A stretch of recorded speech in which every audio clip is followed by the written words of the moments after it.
Imagine your DNA is a priceless master blueprint locked safely inside a vault, the cell's nucleus. But the factories that build everything, the ribosomes, are outside in the cytoplasm. How do you get the instructions out without risking the original? The cell uses a brilliant messenger system. This process is the central dogma of life. First, in transcription, an enzyme called RNA polymerase unzips a segment of DNA and creates a temporary, portable copy called messenger RNA, or mRNA. It's like photocopying a single page from the master blueprint. But this copy isn't ready just yet. It gets edited through splicing, where non-coding sections called introns are snipped out, leaving only the essential coding parts, the exons.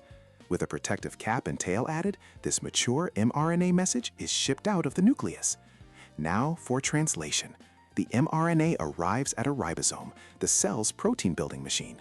The ribosome reads the mRNA's instructions in three-letter words called codons.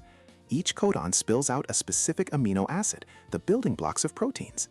This is where another molecule, transfer RNA, comes in. Think of tRNA as a molecular taxi service.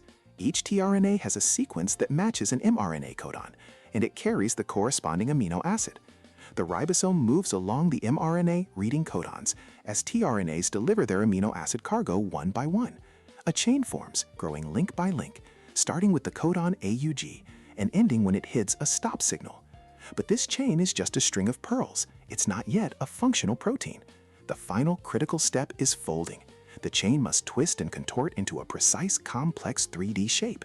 This shape determines its job. This microscopic assembly line, running constantly inside you, is how your genetic code becomes the very reality of you.